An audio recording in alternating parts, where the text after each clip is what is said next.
हरे कृष्णा, राधे राधे। एक विचार, देखो, जब आप कान्हा पे समर्पण करते हो ना, तो आपको मन में एक विश्वास रखना है, जो हमारे कान्हा कर रहे हैं वो सब बहुत अच्छा है, सब बहुत अच्छा है। और जब ये समर्पण का भाव होगा ना, तो फिर आपके जीवन में जो भी होगा उसको आप पॉजिटिविटी के साथ देखोगे और लाइफ में सब अच्छा ही अच्छा होगा। इस तरह करने से हमें सहने की शक्ति बहुत बढ़ जाती है। एक छोटा सा प्रसंग बताती हूँ। एक राजा था, उसका एक बगीचा था बहुत ज्यादा फलों का, और बहुत तरह तरह के उसके अंदर फल होते थे। उस बगीचे की देखभाल का काम उसने एक किसान परिवार को दे रखा था। वहीं पे उनकी झोपड़ी उपड़ी डाल रखे थे और वहीं पे वो रहता था किसान, और दिन रात वो बगीचे की देखभाल करता था और ताजे फल लाकर राजा को देता था, है ना। एक दिन किसान ने पेड़ों पे देखा तो नारियल, अमरूद, बेर और अंगूर पककर तैयार हो गए थे। किसान सोचने लगा, आज कौन सा फल मैं महाराज के लिए लेके जाऊं। फिर उसे लगा अंगूर लेके जाने चाहिए, अब क्योंकि वो तैयार है और बहुत जल्दी ये मीठे से लग रहे हैं। अब इसलिए उसने बढ़िया अंगूरों को टोकरी में भर लिया और राजा को देने के लिए चल पड़ा। किसान जब राजमहल में पहुंचा तो राजा किसी दूसरे ही ख्याल में खोया हुआ था और कुछ नाराज सा भी लग रहा था। अब किसान रोज की तरह मीठे रसीले अंगूरों की टोकरी राजा के सामने रख के और थोड़ी दूर पे बैठ गया।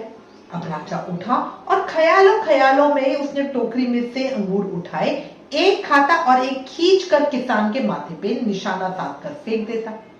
अब राजा का अंगूर जब भी किसान के माथे पे या शरीर पे लगता तो किसान कहता, भाई ईश्वर बहुत दयालु है। राजा फिर और जोर से अंगूर फेंकता, किसान फिर वही बात कहता, ईश्वर बड़े दयालु है। थोड़ी देर के बाद राजा को ये एहसास हुआ कि भाई वो कर क्या रहा है, क्यों वो बेकार में किसान को मार रहा है ना। और फिर उसने विचार किया कि भाई किसान बार बार क्या बोल रहा है।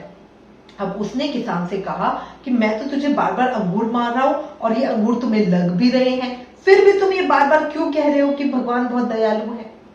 तो किसान ने बड़ी नम्रता के साथ बोला, महाराज, बगीचे में आज नारियल, बेर और अमरूद भी तैयार थे, पर मुझे भान पता नहीं क्यों हुआ कि आज आपके लिए मैं अंगूर ही लेके चले।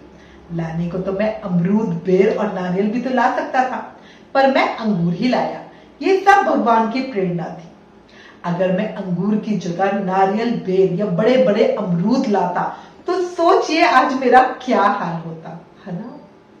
इसीलिए मैं बार बार कह रहा हूं, ईश्वर बड़े दयालु है। अब इस कहानी से हमें क्या सीख मिलती है?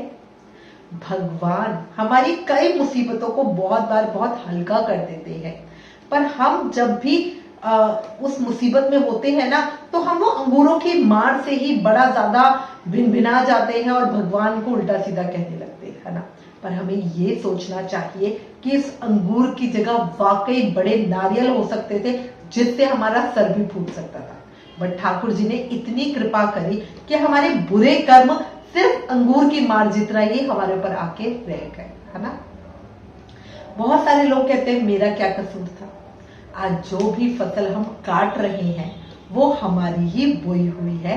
ये हमेशा याद रखना, बोया बीज बबूल का तो आम कहां से हुए, और बबूल से अगर आम ना मिले तो गुनहगार भी हम ही हैं, है ना। इसका दोष भी हम किसी और पे नहीं पड़ेगी, और ना मिला तो ईश्वर तो है ही, है ना। आज हमारे पास जो कुछ भी है, अगर आप ढंग से देखोगे तो ये बहुत ज्यादा है जो हमारे कान्हा की कृपा से ही हमें मिला है ना। और इस चीज का धन्यवाद देने की जगह, इस चीज का एहसास करने की जगह हम कान्हा को दोषी बना देते हैं और कहते रहते हैं कि भाई उन्होंने हमें ये नहीं दिया, ये नहीं दिया, ये नहीं दिया, ये नहीं दिया। पर भाई जो दिया है उसका तो शुक्र मनाओ, है ना। अगर हम उसकी तरफ देखेंगे ना और सोचेंगे इन बातों को, तो भगवान ने हमारे लिए बहुत बहुत कुछ किया है। विचार करो। राधे राधे।